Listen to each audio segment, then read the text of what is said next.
김기영의 26년도 국가기술 자격증 합격 비법.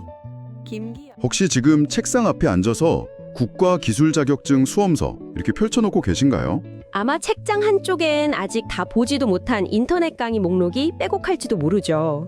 네, 분명히 매일매일 열심히 공부하고 있는데 왜 합격선은 멀게만 느껴지고 점점 더 막막해지는 걸까요? 예전엔 그냥 성실하게 노력만 하면 됐던 것 같기도 한데 말이죠. 맞아요. 오늘 저희가 함께 파헤쳐볼 자료가 바로 그 답답함의 근원을 파고드는 AI 활용 국가기술자격증 합격 시스템이라는 책의 일부입니다. 이게 단순히 AI라는 신기술을 쓰세요 뭐 이런 이야기가 아니더라고요. 그렇죠. 그보다 먼저 왜 우리가 그토록 믿어왔던 전통적인 공부 방식이 더 이상 통하지 않게 되었는지 그 구조적인 문제를 아주 날카롭게 지적하고 있습니다. 네, 그 지점이 사실 모든 논의의 출발점인 것 같아요. 자, 그럼 한번 시작해 볼까요? 왜 우리의 노력이 자꾸 배신당하는 느낌을 받게 되는지 그 이유부터 한번 깊게 들여다보겠습니다. 많은 수험생분들이 내 노력이 부족한가 이렇게 자책을 많이 하시는데 이 자료는 문제가 개인의 의지가 아니라고 딱 잘라 말합니다. 개인이 아니라요? 그럼 뭔가요? 바로 변해버린 시험 환경에 있다고 진단합니다. 변해버린 시험 환경이요? 사실 자격증 시험이라는 게 뭐 수십 년간 이어져 온 건데 최근 몇 년 사이에 그렇게 극적으로 바뀐 게 있나요? 네, 아주 극적으로 바뀌었습니다. 자료에서 가장 먼저 짚는 변화가 바로 시험 범위의 확장과 깊이의 심화입니다. 범위가 넓어지고 깊어졌다. 네, 예전처럼 기출문제 몇 개년치를 그냥 달달 외워서 풀 수 있는 그런 단답형 문제 비중이 줄어든 거죠. 그럼 어떤 문제들이 늘어난 건가요? 여러 단원의 개념을 복합적으로 이해야만 풀 수 있는 그런 통합형 문제들이 대세가 됐다는 겁니다. 그러니까 예전에는 A는 무엇인가? 이렇게 물었다면 이제는 A와 B의 원리를 이용해서 C라는 상황을 해결하시오? 뭐 이런 식으로요? 정확합니다. 예를 들어서 전기기사 시험이라면 과거에는 전력공학 파트의 특정 공식만 알면 풀리는 문제가 나왔거든요. 네네. 근데 이제는 그 공식이 회로 이론이나 전기기기 파트의 개념과 어떻게 연결되는지 모르면 아예 손도 댈 수 없는 문제가 출제되는 시기죠. 와, 단순히 아는 것을 넘어서 아는 것들을 이렇게 연결하고 응용하는 능력을 요구하는 겁니다. 잠시만요. 그 응용 능력이라는 게 사실 수험생 입장에서는 제일 막막한 부분이잖아요. 그렇죠. 혼자서는 정말 어렵죠. 혼자 공부하면서 그 응용력까지 키우기는 정말 쉽지 않은데 근데 변화가 이게 끝이 아니라고요? 그렇습니다. 두 번째 변화는 훨씬 더 까다롭습니다. 바로 잦은 개정 사항과 최신 기술 트렌드의 신속한 반영입니다. 계속 바뀐다는 거. 네, 산업 현장에서 쓰는 기술이나 관련 법규가 워낙 빠르게 바뀌다 보니까 시험 출제 기준 역시 여기에 맞춰서 계속 업데이트가 돼요. 특히 NCS, 국가직무능력표준 모듈이 계속 개정되면서 시험 내용도 같이 변하는 거죠. 와, 그럼 내가 공부하는 이 순간에도 시험의 규칙이 바뀌고 있을 수 있다는 거네요. 바로 그겁니다. 마치 열심히 등산을 하는데 누가 뒤에서 계속 길을 지우고 새로 만드는 그런 느낌이겠어요? 아주 정확한 비유입니다. 그래서 작년에 합격한 선배의 조언이 오히려 독이 될 수도 있는 거고요. 몇 년 된 중고 수험소로 공부하는 건 정말 위험한 도박이 됐겠네요. 네, 이런 상황에 기름을 붓는 게 세 번째 변화, 바로 경쟁률의 심화입니다. 이건 뭐 다들 체감하고 있는 부분이죠. 아시다시피 취업 시장이 불안정해지면서 자격증을 필수 스펙으로 여기는 분들이 정말 많아졌잖아요. 네, 맞아요. 근데 단순히 응시자 수만 늘어난 게 아니라 다들 너무 절박하게 준비하다 보니까 합격 커트라인 자체가 계속 올라가고 있어요. 결국 절대평가가 아니라 사실상의 상대평가가 되어버린 거네요. 맞습니다. 남들보다 더 잘해야만 합격할 수 있는 구조가 된 거죠. 와, 그리고 마지막으로 이 모든 변화의 정점을 찍는 게 실무 중심 평가의 강화입니다. 실무 중심이요? 필기 시험에서도요? 네, 이론 지식을 넘어서 이 지식을 실제 업무에서 어떻게 활용할 것인가를 묻는 문제들이 늘고 있다는 분석인데요. 필기 시험에서조차 현장의 문제 해결 시나리오를 제시하고 가장 적절한 대처법을 고르게 하는 시기예요. 예를 들면 어떤 식이죠? 가령 이론 A에 대해 서술하시오가 아니라 현장에서 이러이러한 장비 고장 현상이 발생했는데 원인으로 가장 가능성이 높은 것은 무엇이며 어떤 이론에 근거해서 판단했는가 같은 형태의 문제가 늘고 있다는 거죠. 와, 정리해보니까 정말 만만치 않은 상황이네요. 네.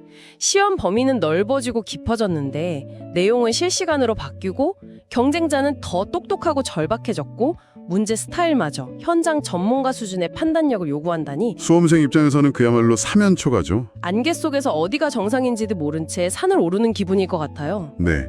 이 자료는 바로 이런 변화 때문에 우리가 기존의 공부의 정석이라고 믿어왔던 방법들이 더 이상 통하지 않게 되었다고 주장하는 겁니다. 뭐 하루아침에 생긴 건 아닐 텐데 유독 요즘 들어서 이렇게까지 공부했는데 왜 성적이 안 오르지? 하는 분들이 많아진 것 같아요.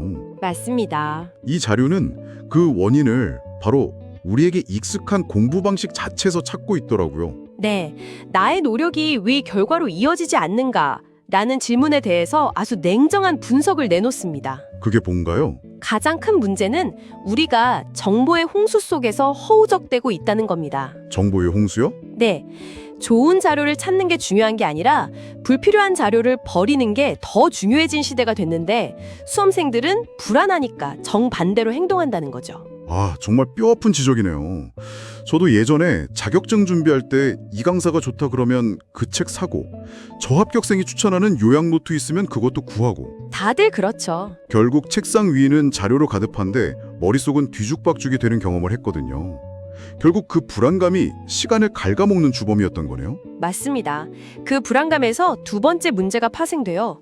바로 주먹구구식 암기와 비효율적인 반복이죠. 무작정 외우는 거요? 네, 근본적인 이해 없이 그냥 외우기만 하면 아까 말씀드린 응용 문제나 실무용 문제에 전혀 대처할 수가 없어요. 그건 알겠는데 더 큰 문제가 있다고요? 네, 더 큰 문제는 내가 뭘 알고 뭘 모르는지 정확히 파악하지 못한 채 그냥 심리적 안정감을 얻으려고 아는 내용만 계속 들여다보는 비효율이 발생한다는 겁니다. 아는 걸 다시 보면 마음은 편안해지니까요. 나 그래도 이만큼은 알고 있구나 하면서요. 그렇죠. 하지만 그게 실제 실력 향상과는 무관한 일종의 감정 노동일 수 있다는 겁니다. 와, 감정 노동이라니. 쪽도 하루에 쓸 수 있는 시간이 전부 다르잖아요. 다 다르죠, 당연히. 그런데 시중의 책과 강의는 대부분 평균적인 수험생이라는 가상의 인물에 맞춰져 있습니다. 마치 기성복 같은 거군요. 네, 아주 적절한 비유입니다. 대부분의 사람에게 어느 정도 맞지만 내 어깨나 팔 길이에 완벽하게 맞는 옷은 아닌 것처럼요. 어떤 사람에게 너무 헐렁하고 어떤 사람에겐 너무 꽉 끼는 거죠. 맞습니다. 내게는 너무 쉬운 부분을 오래 설명해서 시간이 아깝거나 반대로 내게 꼭 필요한 어려운 부분은 제대로 이해하지 못한 채 넘어가 버리는 일이 비일비재하죠. 여기에 아까 말씀하신 최신 정보 습득의 어려움까지 더해지고요. 네, 개정된 법규나 새로운 기술 트렌드를 개인이 일일이 찾아 공부에 반영하는 건 거의 불가능에 가깝습니다. 와, 이렇게 쭉 들어보니까 이건 개인의 의지 문제가 정말 아니었네요. 그렇죠. 오히려 성실하게 열심히 할수록 더 많은 정보를 모으고 더 많이 반복하려다가 저 덫에 더 깊이 빠지는 구조 같아요. 왠지 좀 억울한 느낌도 드는데요. 네, 그래서 마지막 한계점으로 동기부여 저하와 학습 슬럼프를 꼽습니다. 결국엔 이 모든 문제들이 차곡차곡 쌓이면 이렇게 해도 안 되는데 하는 무력감에 빠지게 됩니다. 막막함과 반복되는 실패에 지쳐서 결국 포기하게 되는 악순환이죠. 그 악순환의 고리를 끊을 열쇠로 이 자료가 AI를 제시하는 거군요. 네, 바로 그렇습니다. 자, 드디어 해결책이 등장했네요.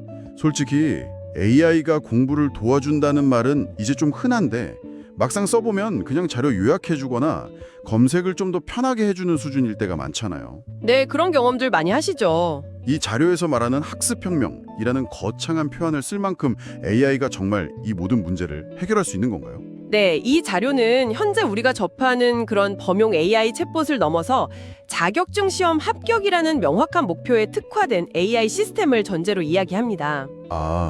특화된 AI? 네, 그리고 그 AI가 제공하는 핵심 가치를 세 가지로 압축해서 설명하는데요. 바로 압도적인 시간 단축, 학습 효율의 극대화, 진정한 초개인화입니다. 좋습니다. 그럼 먼저 압도적인 시간 단축부터 짚어보죠. 단순히 정보를 빨리 찾아준다는 것 이상의 의미가 있는 건가요? 그렇습니다.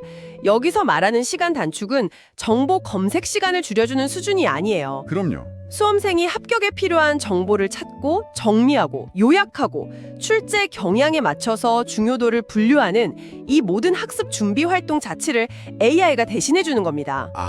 수십 건의 수험서와 십수년치의 기출문제, 관련 법규 전체를 단 몇 분 만에 분석해서 여러분에게는 오직 핵심만 제공하는 거죠.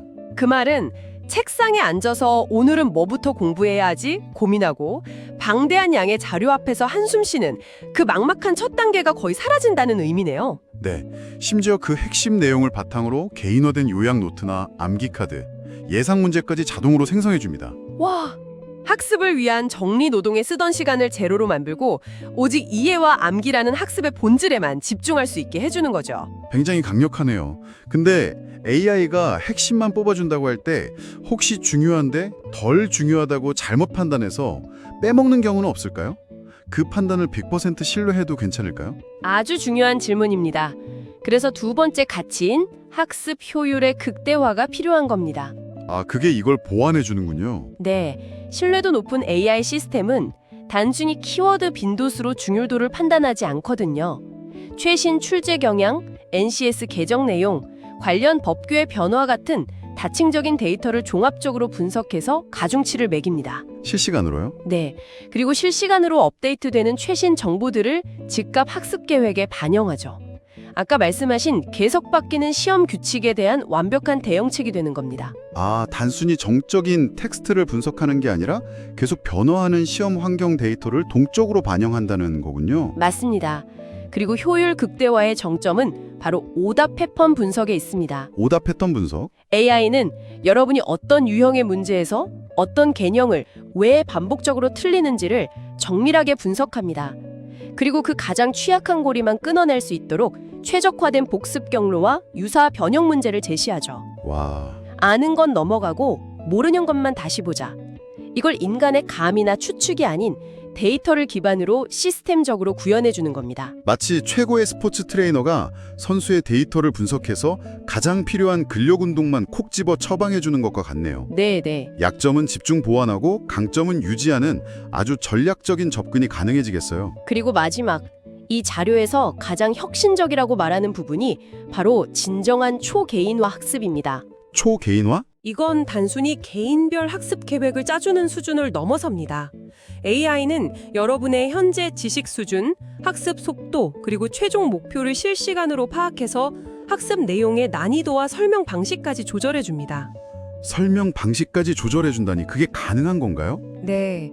예를 들어서 어떤 복잡한 공식을 여러분이 이해하지 못하면 AI는 그걸 더 쉬운 일상생활의 비유로 풀어서 설명해 주거나 이해를 돕기 위한 시각 자료를 제시해 줍니다. 와, 여러분이 특정 개념에 대해서 질문하면 그 질문의 의도를 파악해서 즉각적으로 답변해 주고요. 진짜 과외 선생님 같네요. 네, 마치 24시간 나만을 위해 대기하는 1.1 과외 선생님과 실시간으로 대화하며 공부하는 경험을 제공하는 겁니다. 기성복이 아니라 내 몸의 모든 굴곡에 완벽하게 맞춰진 맞춤 정장 같은 학습이죠. 그건 정말 게임 체인저가 될 수 있겠네요. 그렇죠. 정보의 홍수 속에서 내비게이션처럼 가장 빠른 합격의 길을 찾아주고 나의 약점을 MRI처럼 정확히 찍어내서 맞춤형 치료법을 제시하고 항상 최신 정보를 실시간으로 업데이트해주는 개인 전용 합격 전략가가 생기는 셈이군요. 바로 그겁니다. 막연한 노력과 의지에만 기대는 게 아니라 데이터를 기반으로 한 가장 확실한 길을 안내받는 거네요. 네. 이 자료가 말하는 AI 활용의 핵심은 노력을 덜 하는 것이 아니라 단 일의 노력도 낭비하지 않는 것에 있습니다. 오늘 저희는 국가기술 자격증 시험 준비의 새로운 패러다임을 제시하는 자료를 깊이 있게 살펴봤습니다. 네. 시험 환경이 어떻게 변했고 그로 인해서 기존의 공부 방식이 왜 한계에 부딪혔는지 그리고 그 모든 것을 뛰어넘을 대안으로 제시된 AI의 놀라운 가능성까지 짚어봤습니다. 여기서 가장 중요한 것은 이 자료가 말하는 AI 활용이 단순히 공부를 대신해주는 무슨 마법 지팡이가 아니라는 점이에요. 아, 그렇죠. 오히려 여러분의 귀중한 노력이 헛되지 않도록 가장 스마트하고 효율적인 방향으로 이끌어주는 강력한 조력자가 될 수 있다는 가능성을 보여준 거죠. 조력자. 네. 정보 검색이나 오답노트 정리 같은 부수적인 활동에 낭비되던 인지적 에너지를 순수하게 내용을 이해하고 내 것으로 만드는 진짜 공부에 온전히 쏟아 부을 수 있게 해준다는데 그 의의가 있습니다. 맞습니다. 막막함과 싸우는 대신 명확한 목표를 향해 전략적으로 나아갈 수 있게 돕는다는 것. 그것만으로도 많은 수험생분들에게 큰 위안과 희망이 될 것 같습니다. 네, 저도 그렇게 생각합니다. 여기서 마지막으로 여러분께 생각해 볼 만한 질문을 하나 던져드리고 싶네요. 어떤 질문이죠? 이 자료는 AI를 개인의 합격률을 극대화하는 도구로 설명합니다. 하지만 만약 이런 초개인화된 AI 학습 시스템이 우리 사회에 보편화된다면 시험의 본질 자체는 어떻게 변하게 될까요? 흥미로운 질문이네요. 모두가 최고의 효율로 지식을 습득하게 될 때 개인의 실력을 가르는 새로운 기준은 과연 무엇이 될까요? 지식을 습득하는 능력일까요? 아니면 그 지식을 활용해서 새로운 가치를 만들어내는 창의력일까요? 한 번쯤 고민해 보셔도 좋을 것 같습니다.